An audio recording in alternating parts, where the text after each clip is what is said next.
Hello and welcome. I am the Restless Kaiser. And I am Johnny B. I am James Workshop. And I'm Hengist. But together we are... Modeling Advantage. Oh, classic. That was a good one. That was good, that I one. tell you what, I remembered my lines. Hey. Well done, folks. All right, we just have a quick whistle stop to the chat. Rosie Raccoon, Johnny B's long-suffering missus is here. She's a vegan, but we don't hold it against her. Josh Wood is with us. Mythos from Boston Fist. Hello, my brother. Nice. They're having a little chat there. Nick from Team Clueless Games, one of our fine members as well. Thank you, buddy. Rosie, Josh. There's actually not as many people here as I think. Alan, of course, bringing up the Welsh contingent.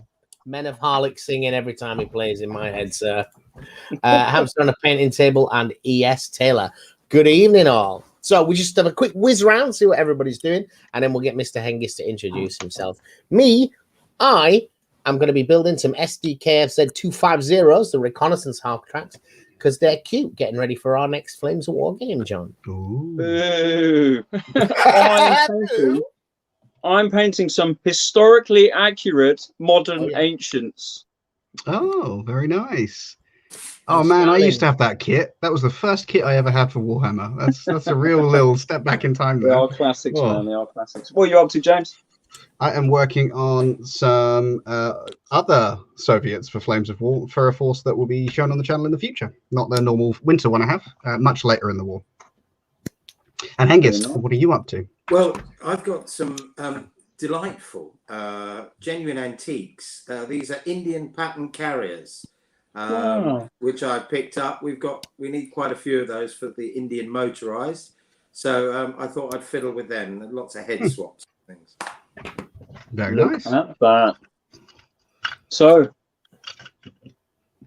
it is that time of the stream again. Now, before the stream, I've noticed that you like to talk a lot. So before we go anywhere, nobody wants to hear about your hard cheese and all of your old theme, okay? All I want to know is who's your daddy and what does he do? My daddy is deceased, Johnny. And he passed away about 7 years ago, bless his soul. Condolences. He was a great man. I absolutely loved him to pieces. And incidentally, he really introduced me to wargaming. Having gone away and done all these sort of exercises with NATO and things, hiding in bunkers and coming back home and telling me that in the event of a nuclear war, he would be safe. And unfortunately, we would be a sad statistic. What that question really means, though, Hengist, is tell them who you are, what's your channel, all that kind of stuff. Yeah. Right. It's just wrapped in an Arnie quote. The subtext. We've set up a Facebook group. I started writing comics to sort of. I'm very into narrative wargaming, and we set up a few channels and things like that over the past. We're now branded as Military Wargaming because that's what we do, and it's a very simple namesake. We've got quite a large group, which are a lot of our ex-military, and we're trying to really develop wargaming. Following along from the sort of, there's a guideline, a journal that was done by the British Armed Forces in wargaming, and that's something we're looking at to sort of develop civilian and military alike approaches to wargaming. So that's where we're at. We're enjoying ourselves. I suppose we're a bit niche in the whole wargaming thing, but I'm really enjoying it. I've got a YouTube channel which really focuses on narrative wargaming. And we're currently running a campaign called Samblitz Somaliland. And that is one of the first online campaigns that we've done. It's really going very well. It takes a lot of time and effort, but yeah, it's a very different approach to what other people do in battle reports. We don't tend to show a lot of dice. We tend to just focus on the decisions and what's going on in the battle, and then put that all together in a narrative. So that's me in a nutshell, really. I need a lot of mental help. I try and get it as much as possible, and the medication hasn't kicked in tonight. Nice, very nice. So that's So the first thing to come to then, Hengist, was when I was putting this together, and I got through the comments again in a second. Was your name? Because your channels are real different name? names. Your real name, Hengist, Beanster, Terry Todd wannabe, well, Achtung Panzer. Yeah. Well, my real name is. Sorry, did you hear that? Oh, we must have a sound problem. Never seen a verbal redaction before. That's quite fun. Yeah, no, my name is Mark Smith, and I live somewhere in the south of England. Yeah. I was more meaning the kind of etymology, history of the name. So your channel was House of Hengist Comics, and your Facebook page is Achtung Panzer, and you're currently Military Wargaming. That's right. It's a bit of a mess because I'm technically really bad at things. But House of Hengist it came out of an old Japanese thing, the House of. And this is where Hengist and Horsa landed. So anyone looking for Mark Smith, you need to find out where Hengist landed. And you might have a clue where I am. But we're on the south coast. So that's how I came to House of Hengist. And that's when I started writing comics.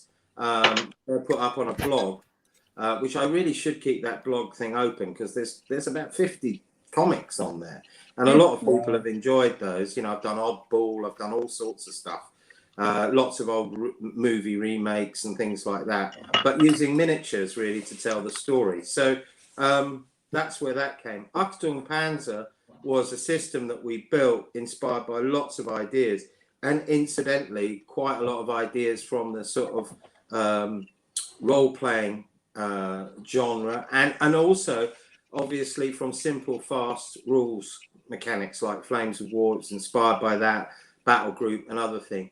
I don't think there are many systems which are rapidly different, but we like a lot of cards, and we like immersing ourselves in the characters and you know, trying to explore the game. Oh, Military Wargaming, yeah, that's just the brand, that's just the Facebook site, really, and it's really designed for Military Wargaming per se. We don't do sci-fi and stuff like that. There are plenty of other very fine channels that do that, and Facebook groups. So we just thought, for those interested in Military Wargaming and the stuff we're doing, please join us there. And by Military Wargaming, you specifically talk to the kind of thing that they train officers that's in operations. That's part of it, but the overall concept really is to look at coming up with ideas, working as a community, developing things to do different games and testing, because that's what it's about. It's about, you set up, right, we're going to look at a rear guard action, okay? We're going to decide, you know, we're going to set various criteria. We're then going to test that and see what the outcome is, because outcomes are very important, and then doing a little bit of analysis, and then maybe replaying that again or doing another type of simulation and seeing if we're getting to the same results. So it's a little bit more, I suppose, scientific. But wargaming, old school wargaming, and I love telling this story, is really rather interesting in that, for instance, you know, before, in the Second World War, I probably mentioned this to you guys there, you had the Americans developing their carrier fleet. Well, imagine how expensive it would be to go out and just do maneuvers, you know, fuel, everything that goes into moving a carrier fleet. So what they did is they got loads of blokes to build boats and stuck them in a shed, and they started maneuvering these carriers around to develop ideas and tactics. And they then went to sea and used those ideas and tactics. And that's how air combat was really developed, from what I understand, by the US Navy. So I think that's quite interesting and sort of gives you an insight into what we're fiddling around with, appropriately, I should say. Yeah, there's a similar thing was done with Western approaches, you know, the anti-submarine warfare. I can't remember, I think it might have been Drakinifel, who's coming on the show in about a month, by the way. He's a really good historical naval YouTuber. But I certainly came across the way that they developed the anti-submarine tactics is they had all of these WRENs, these women naval auxiliaries, working in a building, and they had a big layout of a convoy with all little wooden models and the submarines, and the women would play the submarines, and they could just walk around the board and everything. And the commanders that were being trained to defend the convoys had to stand behind screens with these little people, so they couldn't really see much of what was going on. So they kind of had an idea of where the submarines might be. So, it was their way of dealing with kind of hidden movement and concealment. Yeah. And these women, time after time, would trash these guys. Because they did it all the time and they had all the information. But what enabled them to do certain things, because they had the same team, they thought it was mainly going to be about developing anti-submarine tactics. What they really learned was how the Germans were actually doing it. Yeah, because they never had the experience of the other side of it. And so they were doing things like they would always assume that the convoy attacks were beginning outside of the convoy in the early war, but they knew that there was something very wrong, because the range of the German torpedoes, again, even a merchant ship moving at 6 knots, and it should have bumped into a picket, and they never do. Why is that? And said, as soon as they got these women doing that, and the commanders can't really see what's going on, said, no, they're attacking from inside the convoy. So that's a big shit. How we defend against that? I said, they're submerged. They're gonna surface in the middle of the convoy, and that's why it's an annihilation battle. Because as soon as you start blowing up a few oil tankers, everything's silhouetted against the sky. You can't see them because of all what's going on. But this was how we essentially learned to defeat the U-boat menace, and it was this team of women wargamers that trained the Royal Navy to do it. Absolutely. Really, I'd like to do a lot of things. I was saying to Johnny before the show about putting 6 or 7 guys in a Lancaster, mocking up a Lancaster, doing the Myrna, the bombing. And so you'd be focusing on the crew interactions and what's going on there, and what happens when the radio goes down, or you have a crew member that's destroyed or injured or whatever, and how do you deal with it? And at the same time, you're using the simulation of the table to record the flight. These sort of ideas, I've got loads of them, and I'm really lucky with the club and the players that we've got who think, will go along with the madness I come up with. But, the thing is, it's really about, you said it in a couple of weeks ago, what is the community? And it's a very diverse community. Hurrah! If, as people say to me, they seem to think that there's a different, I'm arguing a differentiation about wargaming and gaming. Without the concepts and ideas and the simplicity that some systems have, very complex issues have been resolved. Back in the day, there was no such thing as a save. You had to go through a logarithm calculator to work out your casualties. And it was what was going on in the gaming world that fascinated me, and how they managed to, make the game move quickly, because speed for me is everything. If I see a game with tables, right, I hate to say it, but I'm just switched off, because that means the person's away from the table. They're not focused on what's going on. And a lot of people don't understand, but wargaming's about players making decisions. If they make good decisions, that's great, but the bad decisions are the best ones. Why did that happen? Were they under too much pressure? And you begin to see why mistakes occur, and it's not always down to some stupid person. It was pressure. Or whatever, and that's why I find it very interesting. I'm not into competition gaming as such. It does nothing for me, and that's a personal thing. But I accept the importance of people coming together and having fun and going out into the world and then doing what they're doing. But for me, picking forces by points and then playing a game so that both sides are equal doesn't really reflect a lot of the time the history. That's all I'm saying. So I have a difference of opinion there. All right, let's just catch up with the comments, because what's the point in doing a live show if you don't talk to your audience, right? Six Up Steve says, Johnny B, you got to give us some Jingle All the Way quotes. I don't know what that's about. Do you know? It's about Arnold Schwarzenegger. I'm Turbo Man. Oh, okay. Steve Harbour is with us. Ahoy. Gonna have a cheeky listen while at work. Entertain me. Well, as Robbie Williams says, let me entertain you. I think the big one, Johnny, is put there that you go. cookie down. I think put that cookie down is the big one from that film. Yeah. Oh, missed loads and loads of comments. Oh my days, Gamers with Coffee are here. Gamer Addict Frank. If any of these are your guys from your channel, just give them a wave. Hamster on the We gaming deny all table. knowledge of anyone. You know, we deny all knowledge. A lot of Smiths and Browns in our group, I can tell you. Just want to be lazy, but you guys are on. I may have to do a bit of hobby. Hey, Plastic Do Crack it. Podcast. Another fine and noble Irishman is going to join us on the channel at some point. Nice to see you, buddy. That's Scarney. He's one of the Orc crew, but also a BattleTech guy. BattleTech is something James and I might talk about a bit later in the show. We looked at it. Busy painting BattleTech vehicles. Very nice. 6 up, Steve-O. BattleTech. Last Action Hero. What have you got from Last Action Hero, John? Oh God, I can't remember. Write it up and I'll say it. I can't remember any. Last Action Hero. Batman All I remember about it is where in that universe, Sylvester Stallone is actually the person who played all of the Arnold Schwarzenegger films. Yes, and Stallone. That's that one. Yeah. Where they go into the cinema and they end up in the movie and it's an Arnold Schwarzenegger movie. That one. That one. Arnie pregnant with a Johnny B baby in Junior. Hey, nearly there. Going through random Arnie impressions. We're thinking about doing a fundraiser for a mental health charity or disabled kids or something. And we're just going to let you name movies, and Johnny B has to try and remember a quote from an Arnie film.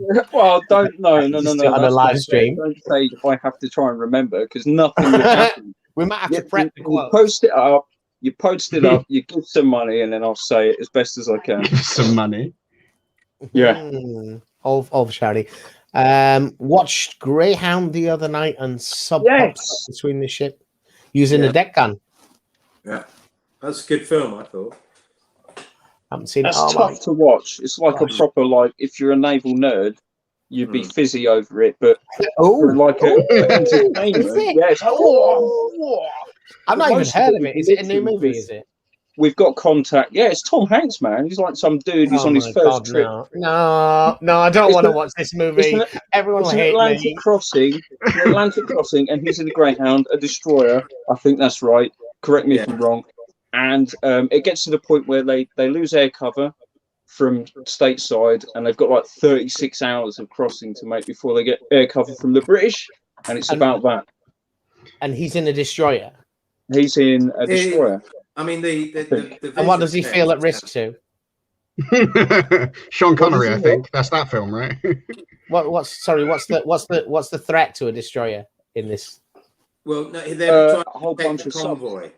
Oh, right, he's in a convoy. And every time they get pinged, obviously they're setting out against it and they're attacked. Is it a wolf pack, Johnny? Is it a wolf pack attack? I can't remember. I think that's what they say. Yeah, there's definitely more than one U-boat there. If that's what you mean. Yeah, Wolfpack, that sounds legit.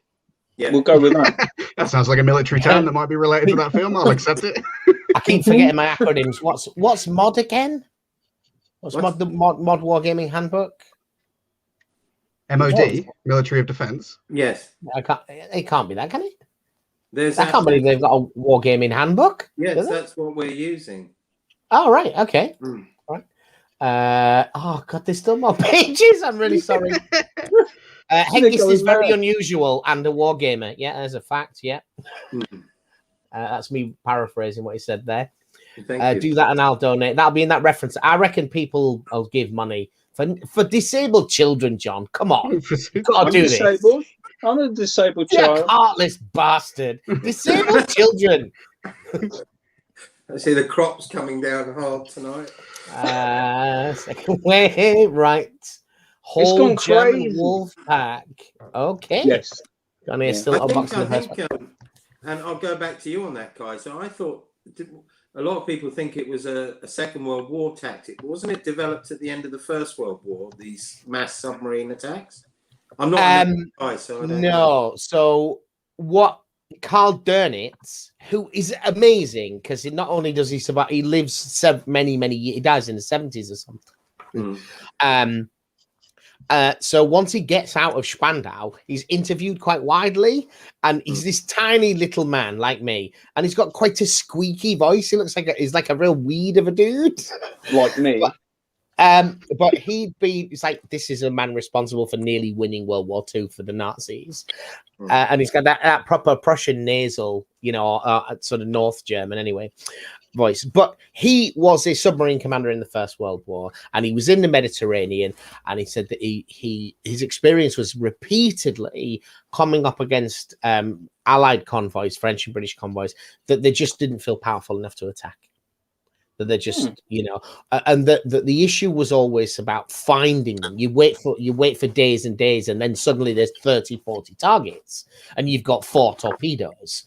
So he's taken those experiences, and in the interwar period, he's synthesized that down. Right. But the Wolfpack tactics are not what we think they are. They're 10, maybe 15 boats at its high point, spread across 500 miles of ocean in a line. It's not like 20 boats attacking all at once, which is that kind of movie perception. But what it is 10 or 15 boats knowing exactly where this convoy is at any given time, and they're all going to get there. But they're, even on the surface, a U-boat maybe moves 10 knots in bad weather.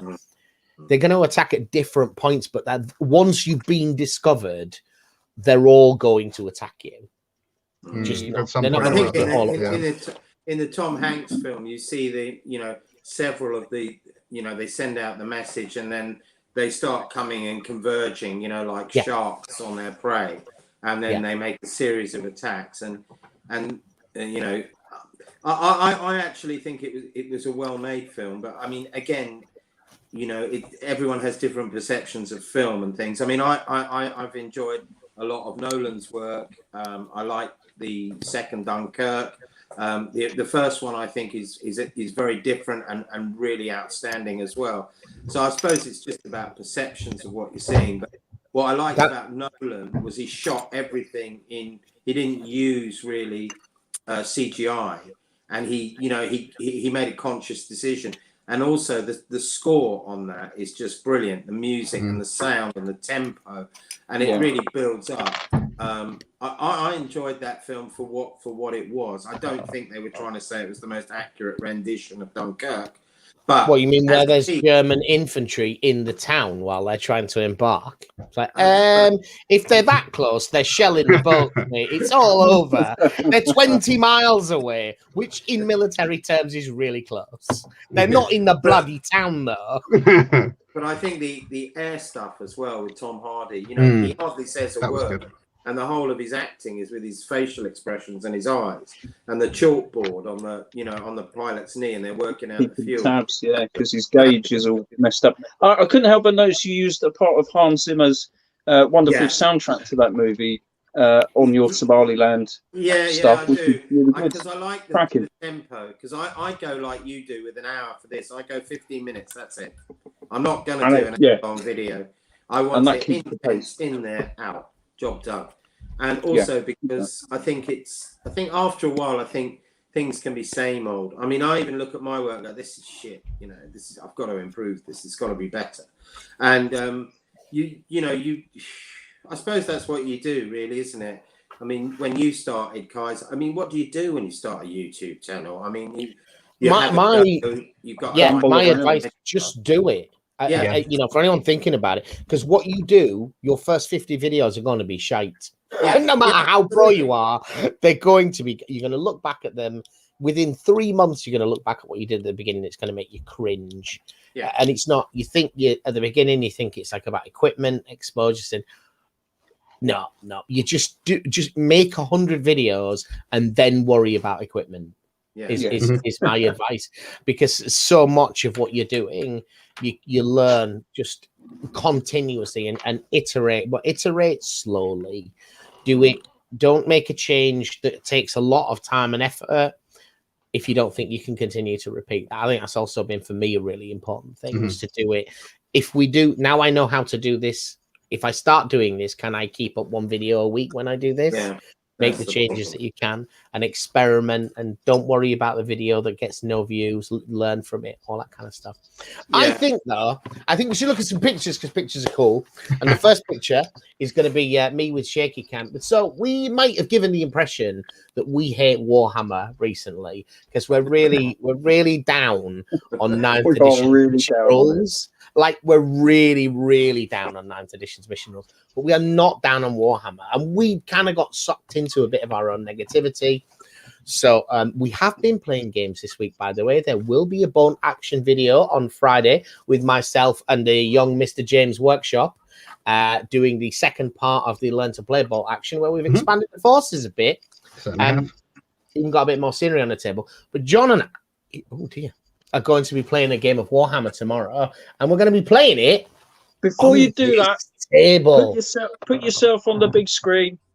On the big screen. Get rid of our faces. Give us the big screen. There we go. So there's bits of cable there. So look at this noodle cam, mate. Oh. Noodles. So all the noodles. Yeah, we've met up. We've got the board set up. It's, as you can see, hopefully you can see, it's going to be Death Guard versus Ultramarines. The big gold statues are going to be objectives in the old style, as in who's got them at the end of the game is going to win. We're just totally camming all of that 9th edition mission rule that we don't like. And we had a lot of fun with these noodles, didn't we, John? I think that was the most exciting part. Yeah, noodle of the camp. evening. I tell you what, guys, that's brilliantly innovative. I like that. I'll steal. They're not actually noodles. We're going to do a video. Noodle tutorial video, yeah. How to cook them up, the right temperature. You've got to let them dry, and then you can play. And then you want just dump it on the terrain. Mate, we do need to make some with noodles because cooking videos do get so many more views, right? Only if you have boobies. Yeah. I have, mate. What are you saying? Like 3 out of 4 of the contributors do. Mate, now the shops are, I'm going to Marks and Spencer's to get measured up. So that was that, and then we got some pictures to share. So I'll put up your pictures, Hengist, and if you want to talk the viewers through what they're looking at, I put these up. Yeah, and basically we do a variety of different theatres and sets, and one of the big things that's really important to me about wargaming as well is I like to keep costs down. So I try to build as much of my terrain as possible, and I steal ideas like noodles from other people. And I think, I mean, a lot of the stuff I get, you see those trees, those are residue from a Christmas tree, and all the stones I get from the side of the road and the grit and everything. And obviously on a lot of my desert sand track, I use actual sand looted from the beach that I'm near. So, I'm always trying to post up ideas about how to do it cheap, because a big thing in wargaming, and very much in the same, again, is immersion. And I think, again, coming from the sort of gaming community, like the table you just built, in the old school, wargaming was very, it was cards or pieces or men in lines and things like that. And the terrain really was very basic. But now, terrain is like model railway standards on some sets. And we try and do that, So that's just a little overview. Those are AB-40 Italian early twin machine gun ones before the big the gun one was come on. So that's just an example. Here's one of the sort of comics I'm doing.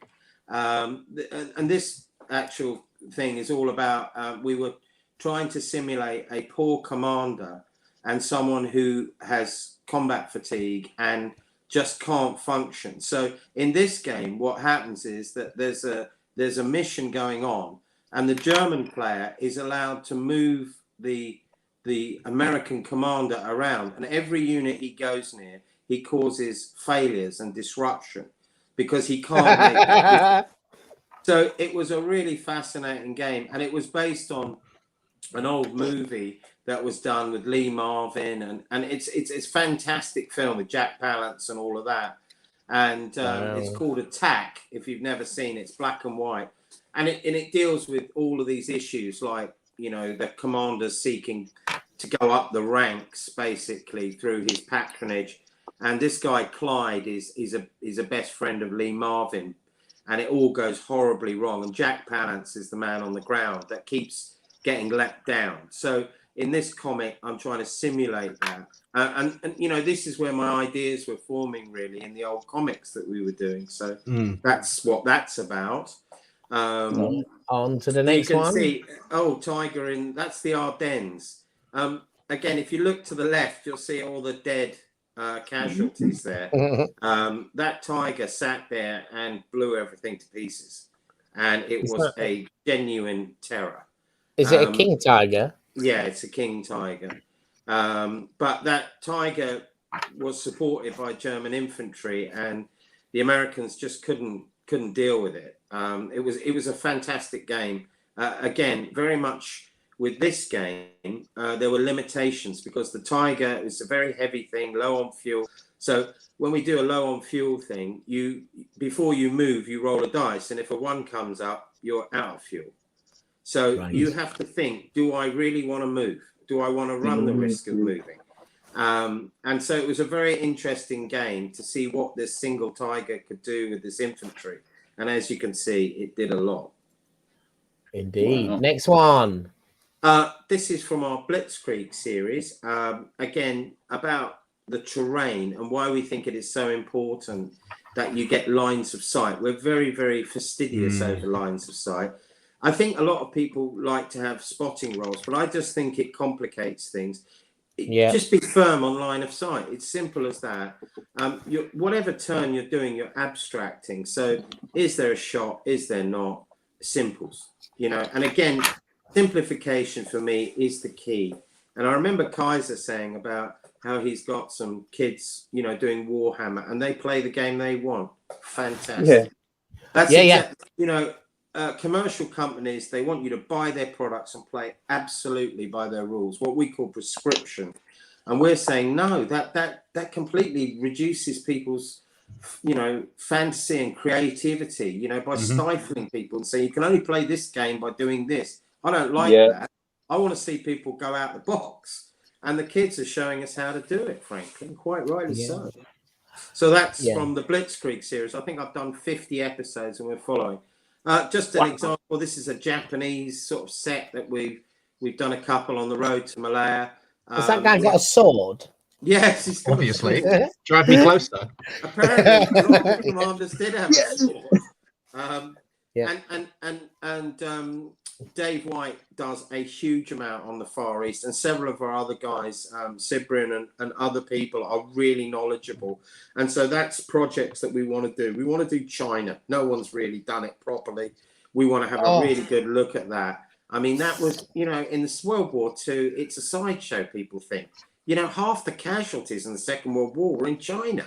You know, it's staggering. And we don't know enough about it, and we want to explore that. So, and I think there's a big problem with China is what we didn't realize, which we now starting to know.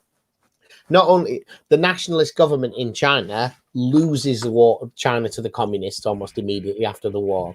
Yeah. So Stilwell, the American advisor to Chiang Kai-shek, is painted as a hero, and Chiang Kai-shek's painted as a moron, largely by Stilwell's account. The thing is, in the immediate aftermath of the communist revolution, they're also interested in showing that Chiang Kai-shek was a moron. So actually, the nationalist Chinese get a really, their record is almost completely artificial because two other groups were interested in propagating a very different narrative. Yeah. And what we're starting to see now is actually Stilwell was a moron. I'm not saying Chiang Kai-shek was clever, but we're starting to see more documentation from his peers, from Roosevelt, from things like that, letters from Chiang Kai-shek saying, like, can you control this guy? He takes my crack divisions and throws them away. He's no field commander. Well, I mean, the thing about the Far East is also there's Vietnam to examine, and we want to examine helicopters and the change. And we also want to look at, you know, we're going to be starting to move into later phases of war. I'm interested in Algeria, all sorts of conflicts that have taken place. But what we're trying to explore in World War II is it's such a massive theatre with so much going on. You've got everything. Sorry. It's madness. It's madness. We just got a fairly strong quote in the comments there. Oh, right. I don't know what it is. Stillwell is a twat. Yeah. It's just Stillwell was a twat. Yeah, it got me. Sorry. So yeah, I mean, the thing is, again, if you look at anything, I mean, we don't know enough about air to ground, and there's lots of people in the group. As we go through this, you see people.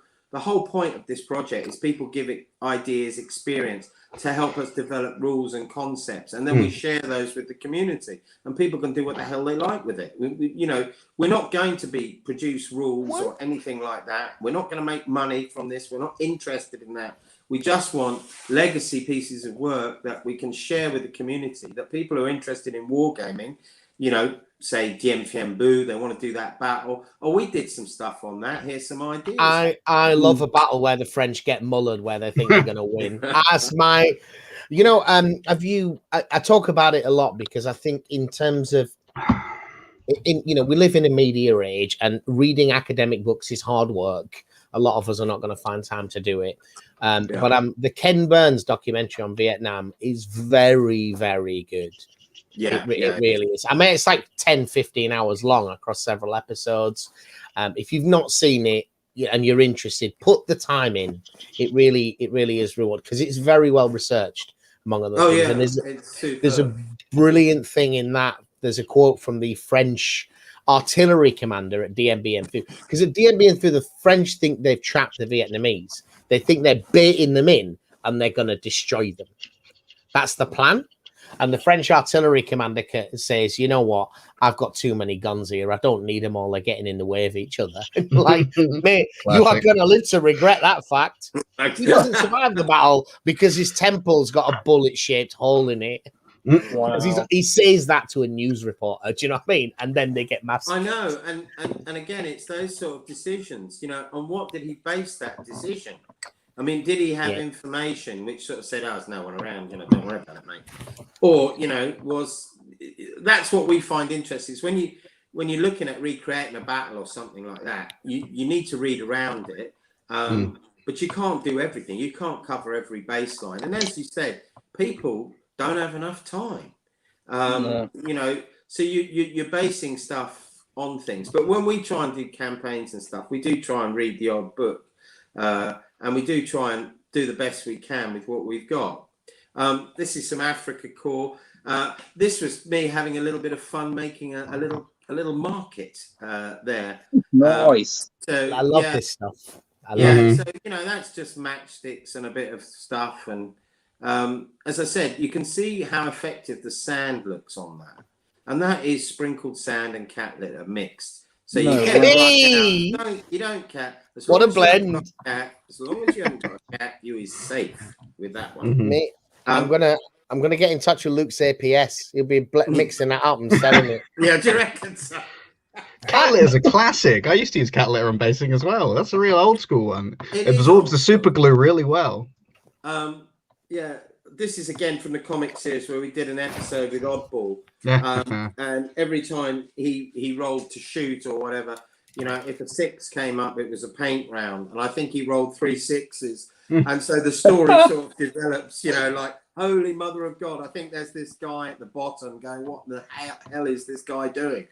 It was fantastic. And, what we were looking at there was just about 3 Shermans supporting infantry, really, and what they can do. And it was just an excellent game. It was, really good. But that's one of the earliest stuff I did.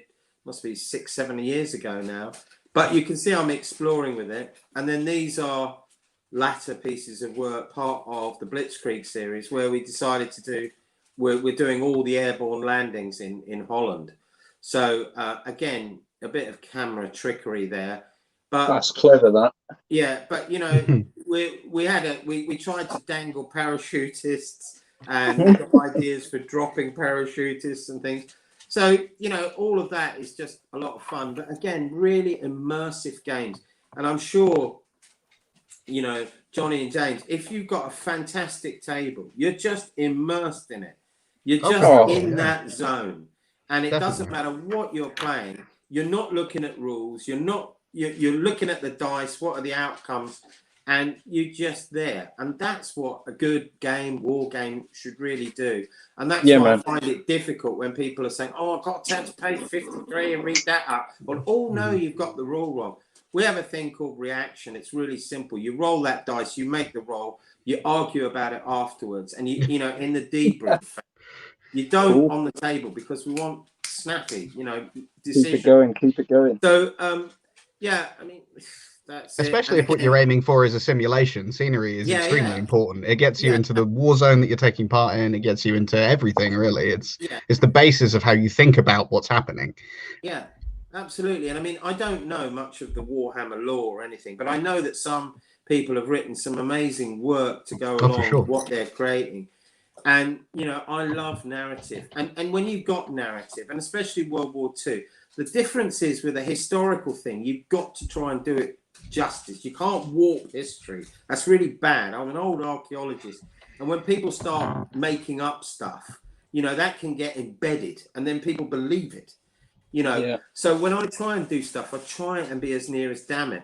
But in this cartoon, I found an SFX program. So I went a little bit mad with explosions and rockets and stuff like that. And I try and do that in the videos, but it just takes hours to put all this stuff together, you know. I think that's an interesting point, and it's one that me and the Kaiser have spoken about quite at length. I do agree that there is some extent to that, and that if you're looking into military history, you should try and recreate it perfectly. But I do also really enjoy like fictional games. I would like to see what would happen if Russians met up with Americans at some point during World War II and what went down. I think that's fascinating. And I know that a war game won't recreate that, but it kind of like when you're embodying the force, you can feel like what it might feel like a little bit to be one side or the other in that unusual situation. But as long as you state that from the off, right? Yeah, for sure. Like you're not trying to you're not trying to pass this off as like, oh, this actually happened in 1945 and we just didn't know about it. No. What you're saying is wargaming. As ifs are massively important in wargaming. Like what would have happened if Custer had held or someone had arrived to save him? You know, let's refight that and see what the outcome is. So as if wargaming is important. I think what I mean by the historical is that if you're trying to, you know, like this is Poland, this one's from some of the first stuff we did.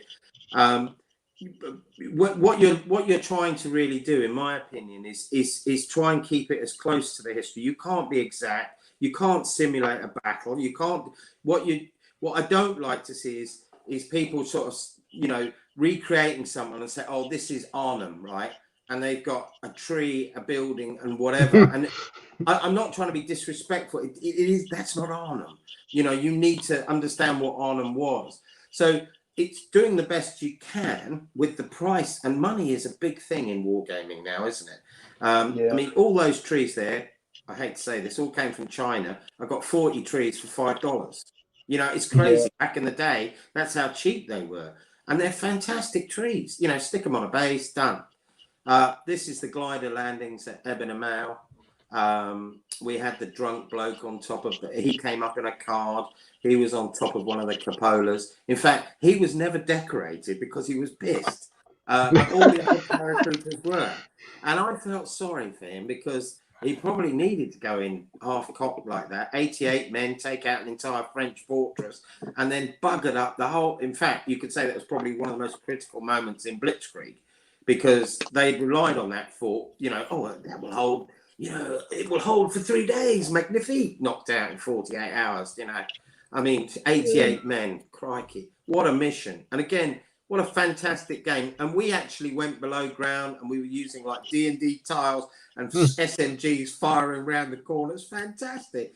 And we ran out of battery and we were playing out in the garden where the dog people were all huddled over with mobile phones trying to illuminate the set. You know, those were good old days.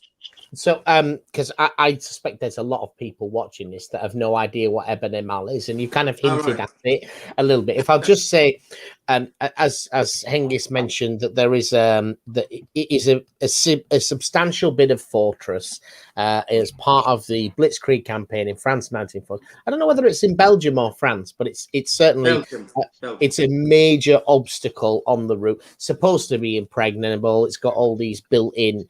You can see one of the turrets there, and those things go down as well. It's just a steel cap unless it's firing. And the Germans land a company of paratroopers on the roof of it in gliders, and they assault it directly from above, which of course they were not in the least bit prepared for. Well, no one was prepared for airborne operations. No one was. This is the first time in history. But there's no number of Panzer IIIs were going to be able to take this fortress. No. So they'd have to go around it, and all the way around it was fortified as well. It was going to be a big problem, but no, knocked out very quickly by a group of paratroopers. And also this, like if you're playing your Space Marines and stuff like that, I mean, here's a game, you do like a landing on top of a facility and you go through it, and fight your way down the levels. I mean, how long can you do it? One of the things about wargaming, which I quite like, is when people are playing for victory, okay, people throw stuff in and just take it. But when you're playing for like how many casualties you've got to lose to take, say you did a landing on top of a roof with jetpacks or whatever you do, and then you've got surprise and everything's pinned in the rows below. How many floors can you get down? And how few casualties. So that's the way you can have a really good game without trying to seize objectives, so to speak. And all the problems of landing it, you roll a dice and the guy's jet thing's flown off and he hasn't even landed on the goddamn roof, or he's shot down by anti-aircraft or missiles or whatever you want to do. But these sort of operations are fascinating and no one knows about them. The glorious Polish cavalry charge against German infantry. A moment in our club game when that was fantastic. Unfortunately, the commander, he was under so much pressure, didn't see cavalry, and they were out on him. And the one of our players had to step in, and it had gone from a battle of attack between being overrun and slaughtered by Polish cavalry, and he pulled it off. In theory, he lost the game. I thought it was one of the best wargaming performances I've ever seen, actually. How the hell he got anyone out alive was fantastic. I mean, it was brilliant. So this is one of these great kind of, wargaming stories. It's just about anyone with even the slightest interest in military history has heard about Polish lancers charging German tanks in the Battle for Warsaw. Yeah, man. And often what bothers me is it's often presented in, and this is the thing about history, is saying to understand why they did it.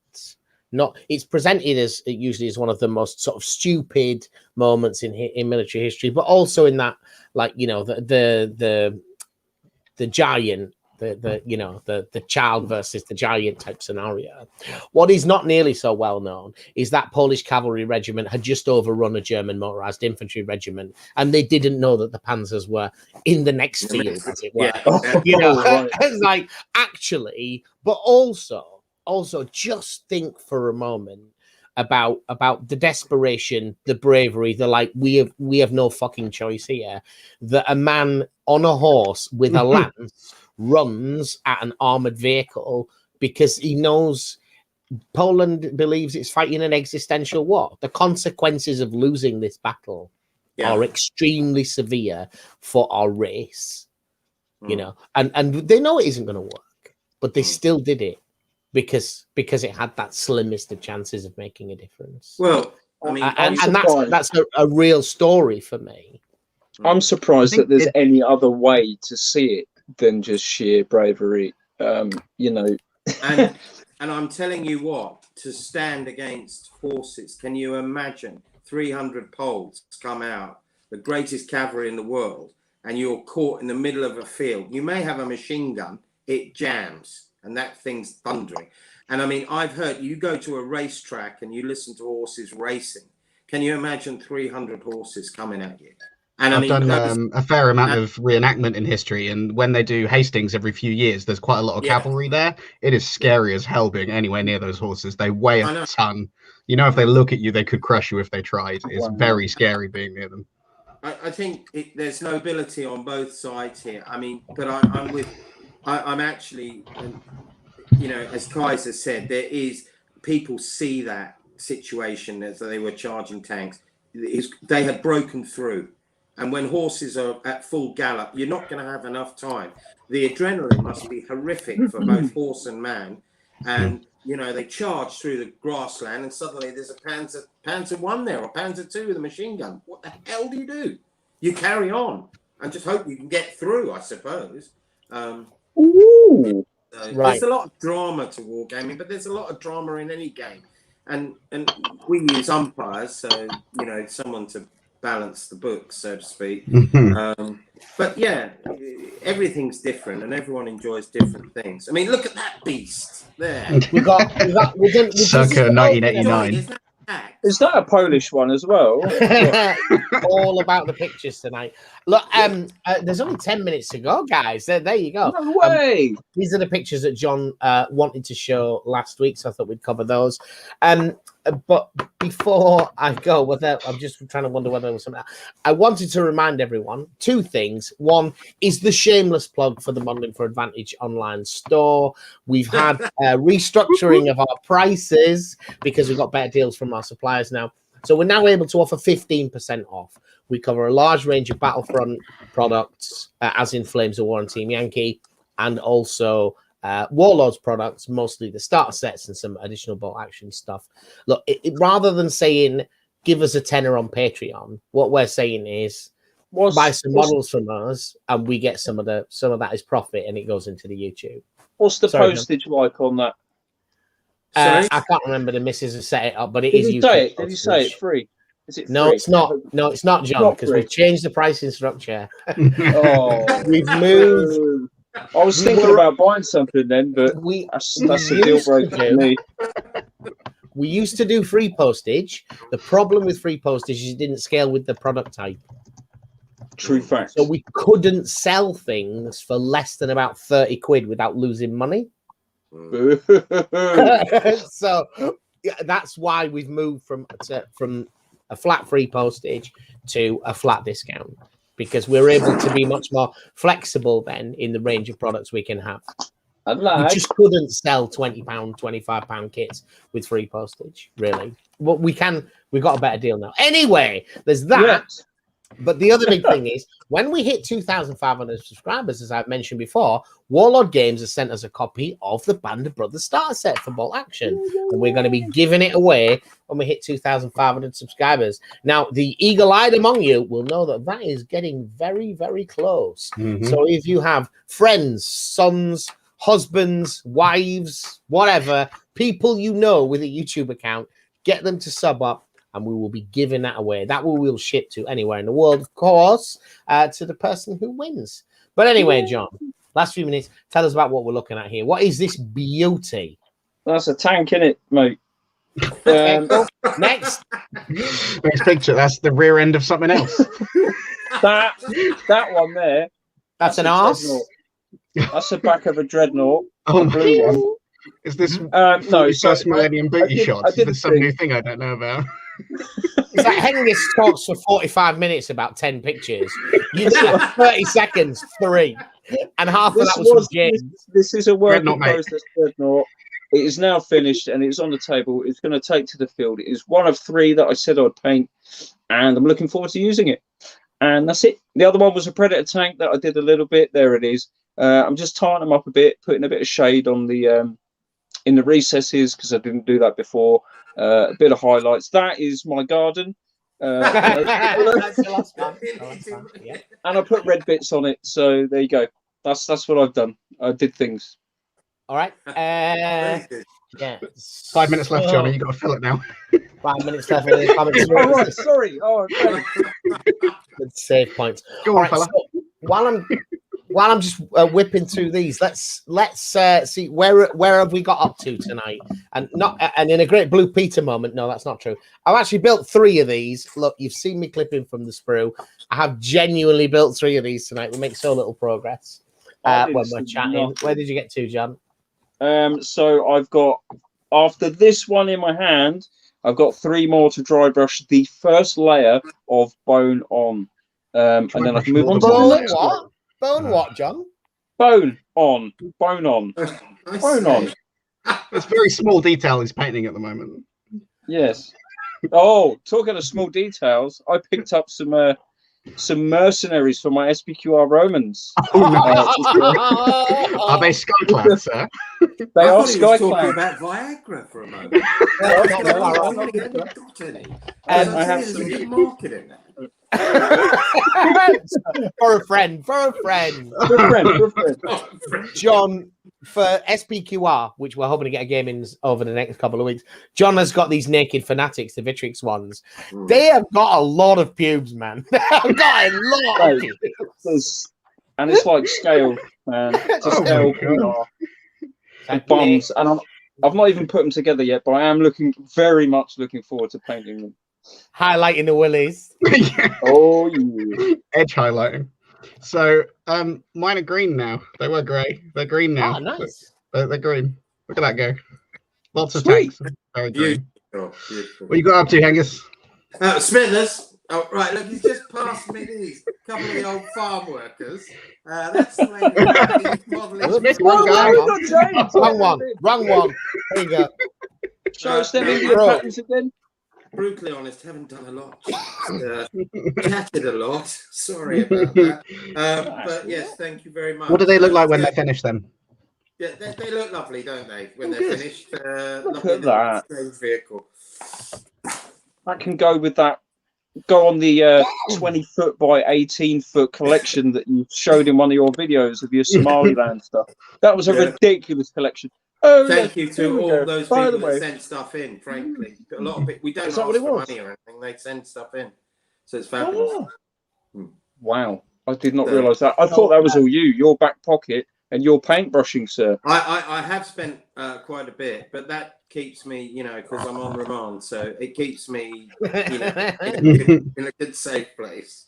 But yeah, I enjoy it. I stick to one thing I do. I reuse. One of the things that I always say, if I'm buying something, I've got to get my money's worth. And I will use it and use it and use it, and then I'll flog it. So at the moment, in terms of your YouTube channel, you're working on this Sandblitz Somaliland. You've been running through a series of connected scenarios as the campaign develops. Yeah. And some of the personalities of your commanders have been coming out in that. Somebody's kind of nailed his credentials to a particular ridge, I seem to remember. Right. And he just keeps fighting there. And keeps losing. But just people have listened to you tonight mostly. If they've enjoyed what they've heard from you, they want to hear.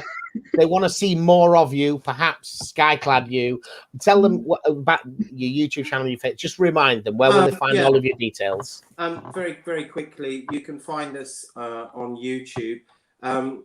We've got a big collection out there. You've seen some photographs, but there's quite a lot of stuff. I hope you'll stop by and have a look. There's plenty of ideas in there as well about terrain and all sorts of things and how to do things on the cheap. And also, obviously, we're doing very narrative war games. So these battle reports are very different from what a lot of people are doing.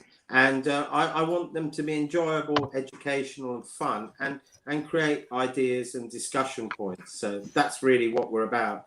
So you can find us, on YouTube. House of Hengist Comics, we do all of that. Achtung Panzer is the series we're doing in Blitzkrieg. And there's 40 odd episodes, tank battles, parachute landings, crikey. We Ghost Recon, games where players don't even know that the forces there are actually dummies. All sorts of ideas, fighting in amongst burning buildings. How do you run that? Loads of different games, all based on the history. So yeah, that's us. And they're more in the format of after action reports rather than dice by dice. Okay. I mean, the Sandblitz Somaliland is the first time we've got loads of people around the world. We've got about 8 players. We've got 1 umpire in Russia. We've got 2 former colonels, basically, who are playing the 1ICs. The others are subordinate battalion commanders. So orders are being sent everywhere. There's a massive battle. We're throwing in all sorts of things. I think the Italian commander's basically in an entanglement with Sofia Lorenzo, which she's been sent with loads of camels. This was brilliant. How do you evacuate 400 dead? And he came back and said, well, this was being done in 1914. We're going to have a camel corps move down there. Meanwhile, the British are like delaying, trying to get out. So every battle follows a battle, and you get a story. And at the end of it, we'll do the analysis. It's not about who wins or loses. It's like, where were the mistakes, if there were any? Should he have left earlier or stood along? How many casualties did the Italians take? But it's really testing about, can we do this at a bigger scale? Can we have more people involved? A bit like the old play-by-mail. Do you remember those? Where you send in your orders and stuff like that. It's a bit like that.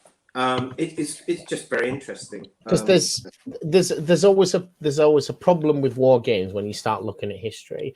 So I don't remember that. So you're fighting the East Africa campaign in 1940. Is it 40? Yeah, at the Battle of 1940. 5 days. Yeah. So what you've got here in Eritrea, Italian, Somaliland, Ethiopia, there's 200,000 Italian troops.